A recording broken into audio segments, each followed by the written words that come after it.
Happy Friday, ladies and gents. We're ready to rock and roll this joint. Accelerating your business. How's that going to happen? Let's find out. Good. Shut up and sit down. The Business Bros Podcast was created for you. Learn from the business professionals who come to share their stories. Find out what's working in business, on social media, what's hot and what's not, straight from the mouths of successful entrepreneurs out there doing the real work. And now, welcome to another episode of Business. We got the fire going on. Yeah. In San Diego. Ham, take it away. A heat wave in San Diego. We're bringing the fire right here. All right, all you business pros. Before we jump into the show, just a quick reminder to please subscribe on whichever platform it is that you're listening to us on today. Give us a like, give us a follow, subscribe, and drop a review, and help other like-minded business owners find value from our awesome guests while we rise up in the podcast rankings. And if you want to be a guest on the show, I missed that last part, we will really appreciate it. And if you want to be a guest on the show, we'd love to have you on and learn from you as well. Go to www.businessbros.biz/podcast guest. Schedule your time slot. Don't forget to follow us on all our social media at Business Bros Pod. Ladies and gentlemen, we are so excited and so honored to bring another incredible guest on the Business Bros Pod. Our guest today is the preeminent advisor to CEOs who want to safeguard their businesses and their lives from unpredictability, establishing strategic partnerships that empower them to never again worry about growth. Having worked with over 1,500 CEOs across 33 countries, our guest is an expert in helping businesses expand internationally. As a world-renowned speaker and philanthropist, our guest's goal is to help over 800,000 kids in Latin America become entrepreneurs using local businesses in the next 3 years. Local resources in the next 3 years. We can't be more thrilled to hear some incredible stories from this well-traveled thought leader and humanitarian. Joining us today out of the great state of Texas, the CEO Confidant from Divine Human Ventures and Wisdom for Kids. Welcome to the show, Angel Ribo.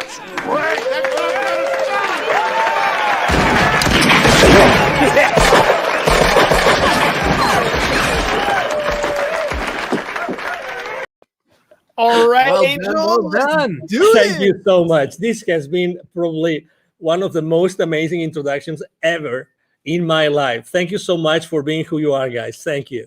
Oh, well, what can I say? James prides himself on the intros. They're probably Fun. Yeah, they're fun. They're you know what? Everybody has a strength and everybody has a weakness. I would suck at writing your intro, but James over here, he's got fire when it comes to writing those intros. I tell you, I mean, I've been introduced a few times, and he's used actually completely different words. He's a master. He's a super eloquent guy. I can tell you that. Thank you so much. My heart. You are making my head really? roll. Yeah, you're a cunning linguist, Ham. You're a cunning linguist. All right. So speaking of talents, right? Speaking of strengths, speaking of weaknesses, look, anytime anybody's going to start a business, we all start off thinking, I know what it takes. I'm going to make this thing grow. I'm going to me, I. But ultimately, you need a team to make things happen. So Angel, tell me a little bit about what it takes to grow a business and what is it that you do exactly? Exactly. So basically, in a nutshell, what I do is I help both corporate CEOs and established entrepreneurs to bridge the gap globally for expansion and exposure. It means that I help them take their businesses internationally. Okay. And what it takes for someone to accelerate the growth of their businesses by going internationally, the first thing that it takes is the willingness to do it, but the resources.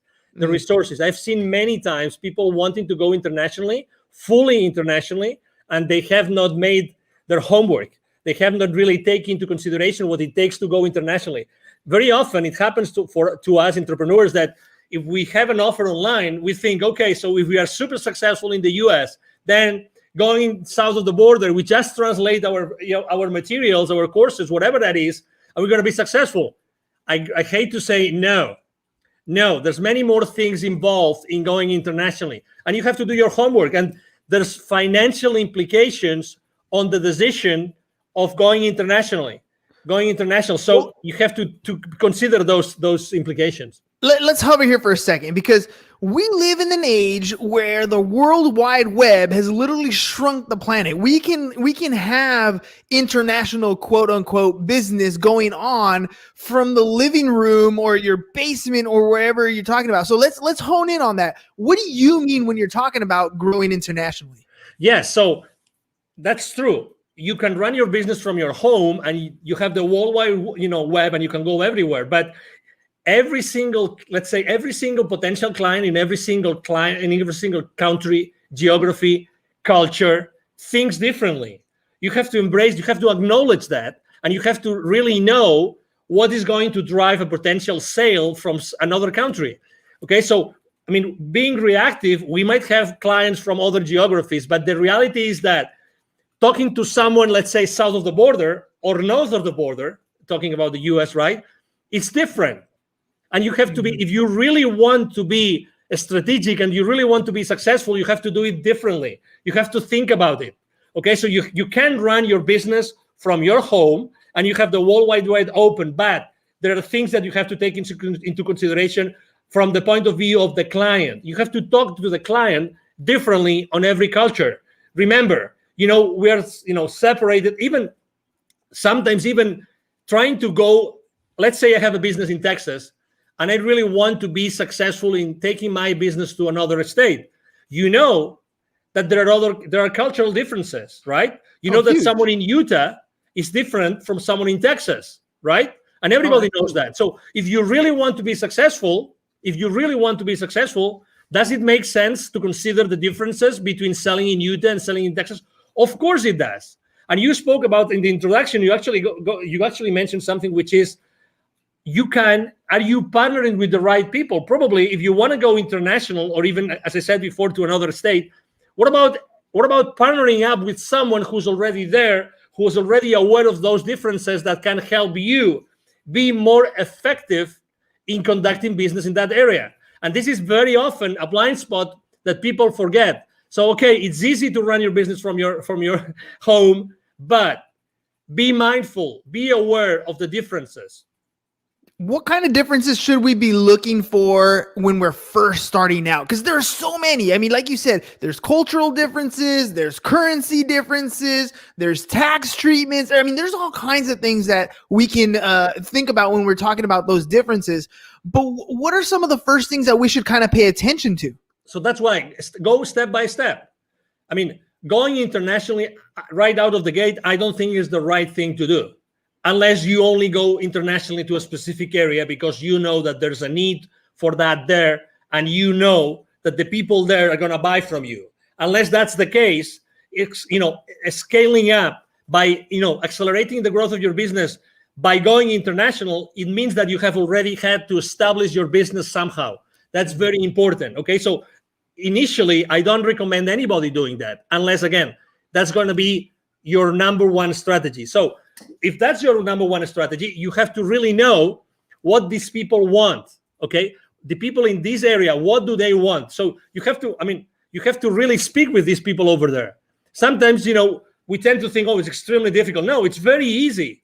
Reach out. There's social media again, and you can go in social media and you can start talking to people who live in that area. It's really simple.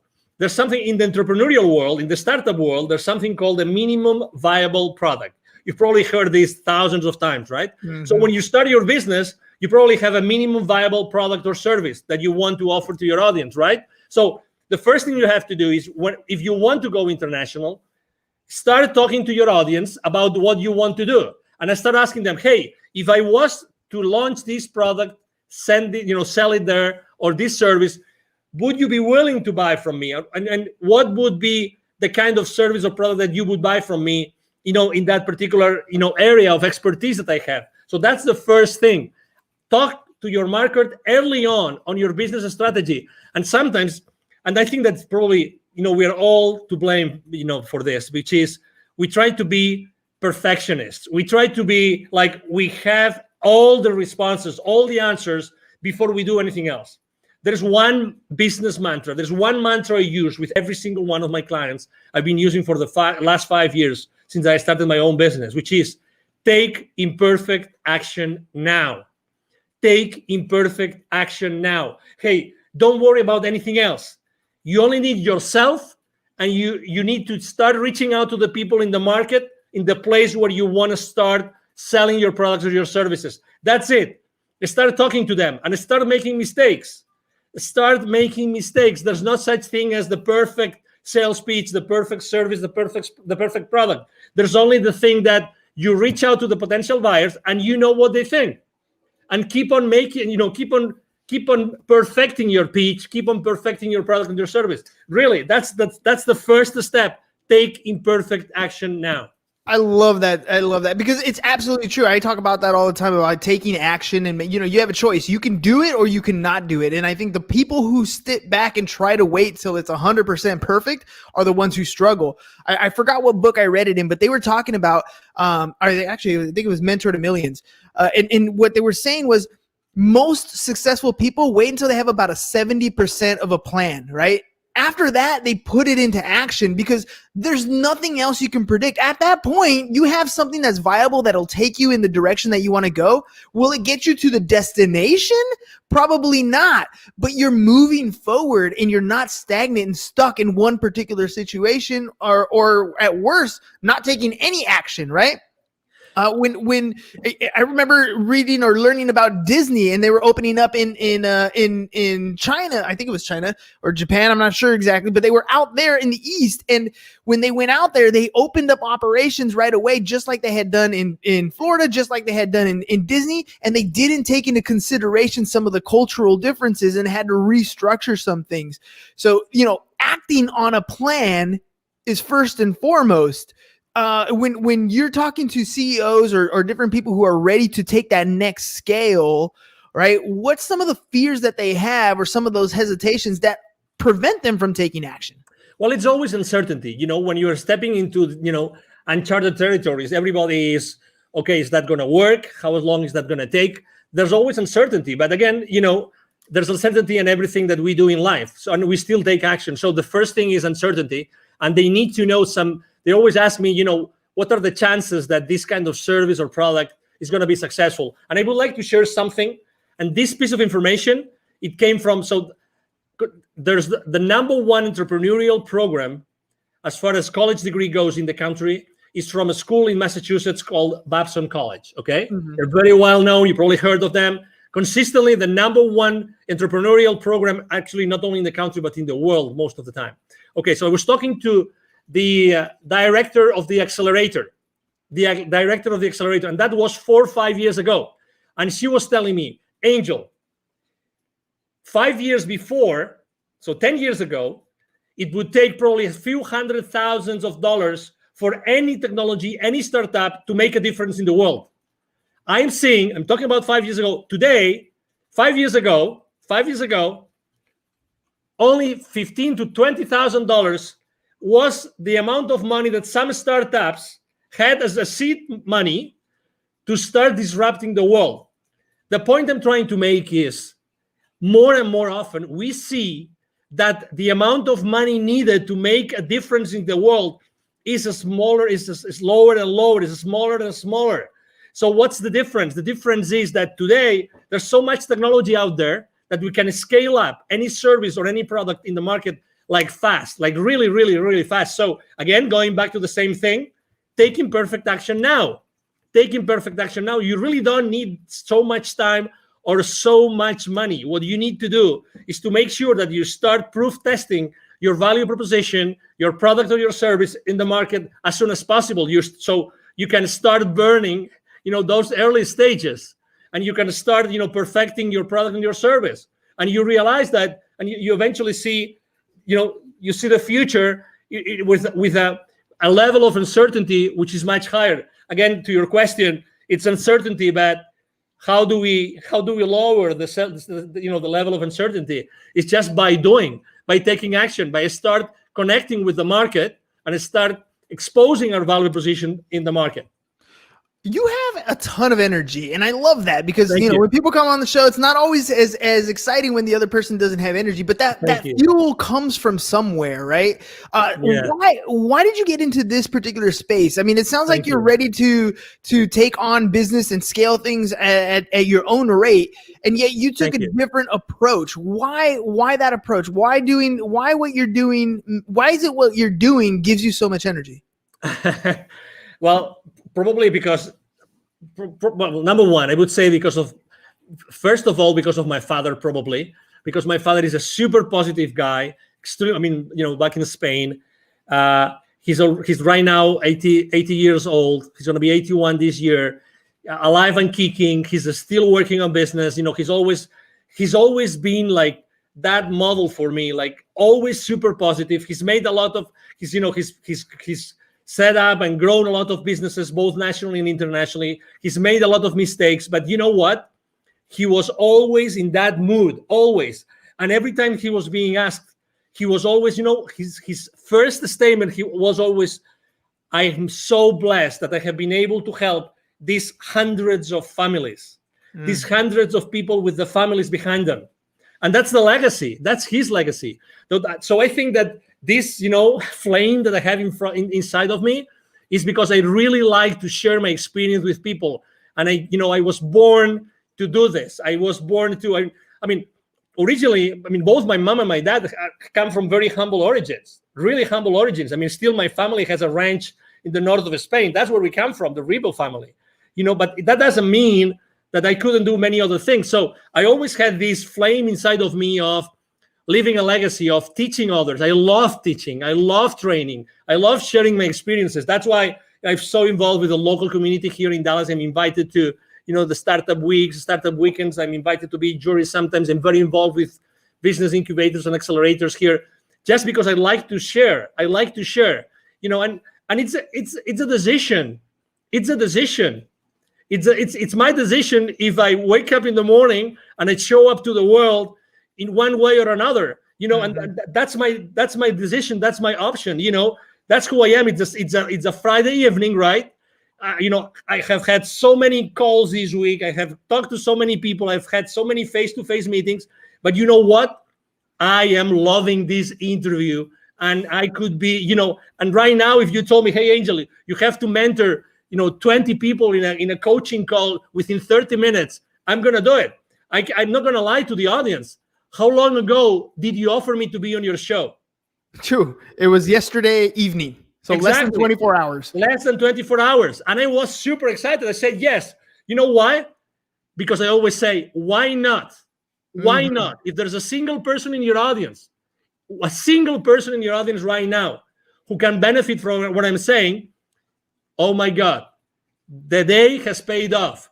The chance has paid off. The possibility that you guys have offered me has paid off. What is the core? What is the core of the CEO Confidant? Like, what is it that you're trying to achieve? Your mission in the business to have that can help more and more entrepreneurs get to the level that they want to get to. Thank you. For me, it's always been connecting the unconnected.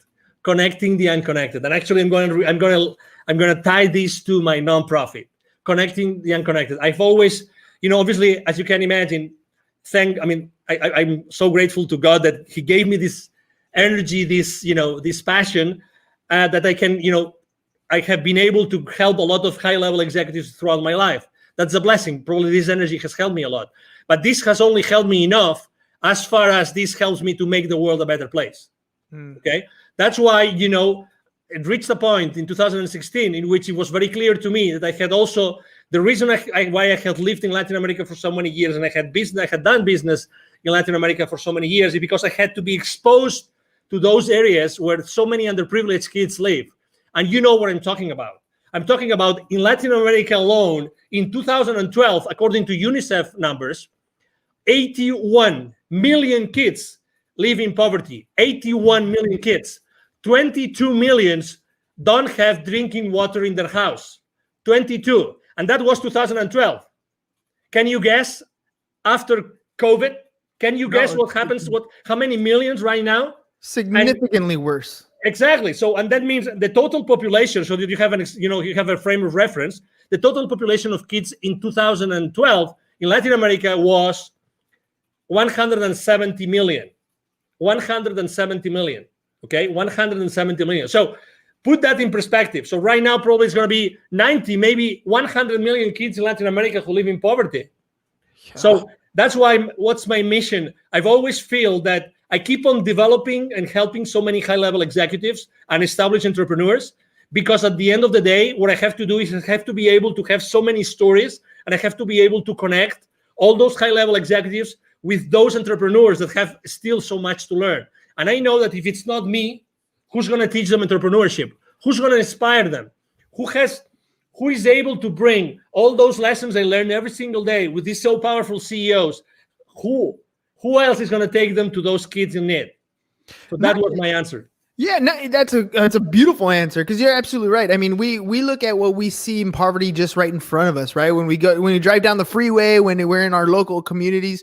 But the difference is, the poverty in the United States is much different than the poverty in almost any other country. It's just a different level. I remember being young, as a young kid, at my parents, and we would always go to church, and they would send us, to missionary things down the other side of the border, and you just have this awe that everything from the pair of shoes to the sweater that you have on to the meal that you had has such a different value to the people down there than it is to you. The things you take for granted, you don't even realize until you're, things like where you're crossing the border. When I remember coming back on the border and little kids, small 4 or 5-year-old children coming up barefoot, dirty, ragged clothes, just trying to sell something to make a living. And we don't quite understand the level of poverty because we're blessed to be in this country.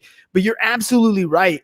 I want to ask you about the relationships that you're building with people as you're helping a lot of these entrepreneurs grow their business, as you're helping them scale and become multi-million-dollar companies. What value do you place, and how do you utilize the relationships that you're making? Well, I think believe it or not, I was extremely shy kid, very shy, very shy. Most of I would say every single one of my classmates up to high school, they would not believe it's me talking right now. Honestly. I had to, really, I really had to go to college, and I had to start being involved in organizations, international organizations, and traveling. And so, I know that not everybody is so open and prone to have relationships with people. But again, you don't have to be, someone like me, so, extroverted like me. It's just I think that the most important thing is that you are yourself and you keep the relationship honest and humble.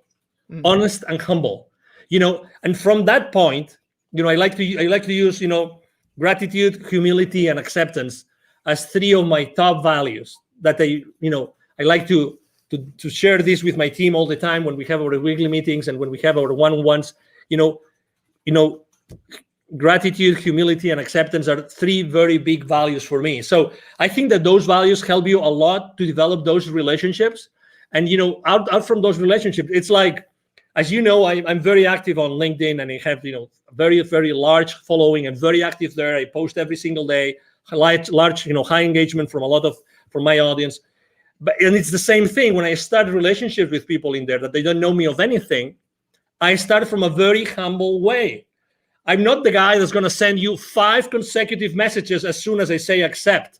I'm not that kind of guy. My connecting message has 1 sentence, only 1, and I don't send a second message. You just wait. Yeah, I just wait, and whenever it's good, and I think I have some value to offer to that person, as if it was you, then I say, hey, as I know that you do this, I think that you might be interested in having this information I just got from someone else. Again, partnering up with, giving the value that someone might need, and if they say I don't need it, that's okay, and that's fine. That's why a value download on people. I don't really believe in downloading things on people that they don't really need. So that's why I always keep my connections online as much human as possible. And when I left corporate America, I had like 800 connections. Right now, I have almost 27,000. Well, let me ask you about that, because you said, when you were younger, you were an introvert, and now you're very extroverted. What was it that pushed you to that next level? There's so many people out there that are introverted, and they know they have to have better relationships. They know they need to pick up the phone and talk to people. They know they need to be more extroverted, but they can't get across that point of actually making those connections. What pushed you to that next level? That's a great question, because probably I wasn't allowing myself to be myself. I was not standing on my own power. I thought that I had to fit in, and I wasn't socially enough. I wasn't enough. No, really. Because I thought that what I was standing up for wasn't enough to be just myself. So I had to be hiding, behind anything else or anybody else, until I realized that, oh my God, what I'm saying makes sense. So it was a gradual process. It wasn't just like, oh, tomorrow I'm going to be extroverted. And so I was fascinated by something, which was, in my case, in college, because I told you I started to bloom in college, which was becoming or being the leader of an organization, but being like the leader, but the leader behind the scenes, right? Not the leader like showing up all the time. Wizard of Oz. So sometimes, so at some point, I had no option but to be in front of a lot of people.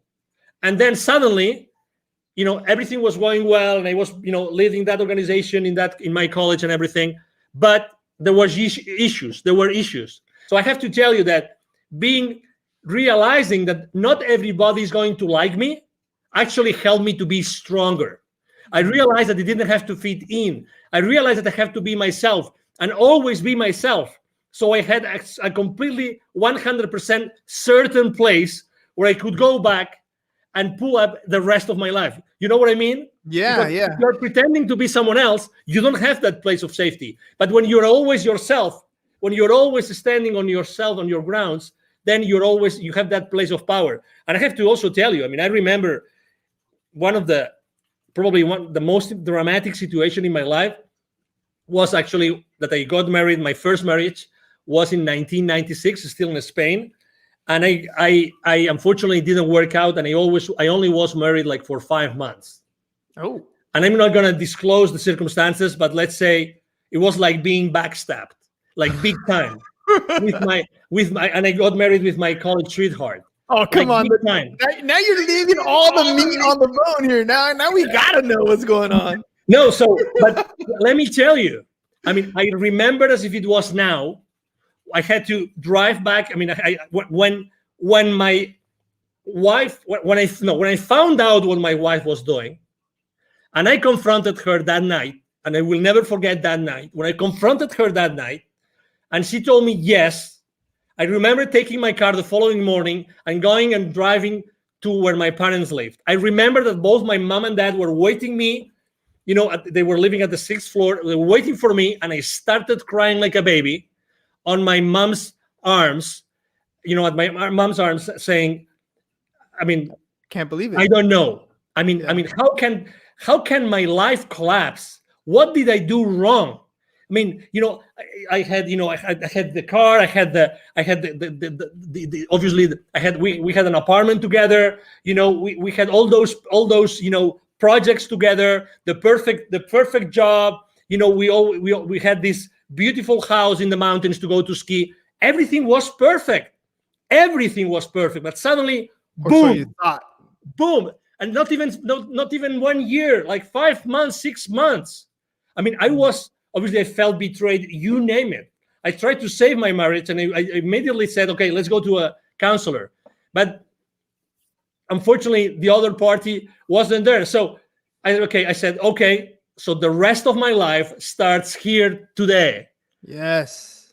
And then, you know what? 1 year and a half later, I had already left Spain for good. And I have not been back to Spain, but to visit my family. Again, it's the realization of I have to be me. And I am strong because I don't have to fit in with anybody else. I have to be myself. And that's my foundation. That's my essence. And I will build up the rest of my life because of that. Had I not taken that decision, we would have never had this conversation, you and I, today. You know that I want to say I love that story, but I kind of, it's not quite the right thing to say. But the fact that you accepted it at the end, right? The heartbreak, the pain, the agony, what you're going through, those are feelings that you're going to have.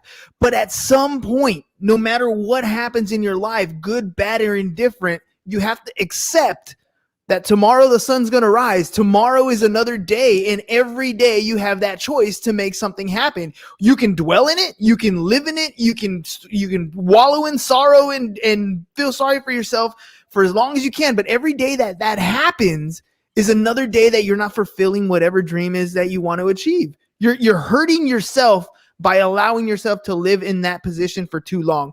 Feel it, hurt it, learn from that mistake. But you need to make a choice and accept that it happened. Totally. Otherwise, you're never going to move forward. I agree. And I have to say, this counselor that, we went together, with my ex-wife at that time, it was the same counselor that said, hey, okay, so she's not coming back. Can you please help me? Can you please help me go through this path? Can you please help me? And I have to tell you, the certainty that this counselor told me, so these are the stages you're going to go through. A, B, C, D, and E. He told me, he explained those to me, and I understood them, and I said, okay, where am I now? And he told me, no, it's a good question. It's a good question. Yeah, of course. So you are here. Okay. Typically, what do you see in your practice? How long is it going to take for me to get to the final, destination of this, of this, whatever it is, right? Of this journey. He said, well, it's up to you. I've seen people here and I've seen people there, and I've seen people that will never recover from a divorce or from a separation. Okay. Mm-hmm. So I kept on going with him. I kept on having, again, I asked for help. God bless. That's something I obviously, in any facet in life, ask for help, look for help. Always. There's always going to be someone that can help you. Always. The only scarce resource in your life is time. Yes. Get over any situation, any challenge with the help of someone that's been there before. Do that. Don't hesitate. It doesn't matter. Money comes and goes. Do that. And oh my God, after 6 months of my separation, guess what? Guess who came after one of my, I just finished one of my swimming practices. I love swimming. Guess who came to say, I would like to come back together? Who was going to say? I'm not going to say, but you know the story, right? You know the story. And I said, unfortunately not. I don't want this to happen in the future when we already have children. I don't want that for my life. Decision made. Imperfect decision. Don't know what the outcome was going to be, but you weren't going to do it again. No. Oh man, Angel, that's, I love that, the whole idea of time scarcity, right? You only have so much time in your life. And yes, ladies and gents, you're going to feel uncomfortable when you're going to make a decision. You're not going to know the outcome. It's going to be scary. It's going to feel weird, but do it anyways. Do it anyways, because there's only two types of regret that you're going to have when you're older. And one of the biggest ones, the worst ones, is when you're 98 years old and you are incapable and you're out of time to have that regret to worry about. So take the action. You might make a mistake and it's okay. There's always a way to correct, but take that action. Angel, before we head out, let our audience know if they want to work with you, how can they get a hold of you? Absolutely. The first thing is, it's very easy. Send me an email. I have a team behind me. We all work together. We will always respond to you. My email is very easy. My email address is angel@angelribo.com. I'm going to spell it for you. ANGEL@ANGELRIB as in boy O.com. That's the easiest way. If you want to know, what I do, what I stand for, you can go to LinkedIn, Angel Ribo, the CEO Confidant. And you will see me there every single day posting. I post a lot of personal stuff because I think it's important for everybody to know, what I think is important for me. And obviously, I would like to help you. And needless to say, thank you very much, guys, for being so kind with me and allowing me to be today on your show. Hey, man, thank you for coming on last minute. Thank you for sharing, being vulnerable. I honestly believe that some of these stories that we have in our life, some of the worst stories in our life, make the greatest connections with people. So thank you very much for sharing some of your worst times with us. I connected with you. I'm sure there's a lot of our listeners that connected with the same type of story. Thank you. All right, ladies and gents, it is Friday, but we'll be back because Monday's going to come right around the corner. So that's all we got for you guys today. Have a great and safe weekend. Peace. And we're out. Thank you for listening to the Business Bros Podcast. Are you looking to get more clients or to increase your income? Hernan, the business bro, can help you generate referrals through the power of podcasting. And James, the insurance bro with Pipeline Insurance, can help you effectively add insurance to your existing business. If you are ready to create wealth today and generational wealth for tomorrow, email businessbros@csfirst.com to schedule a free consultation or join the Business Bros Network, www.businessbros.biz.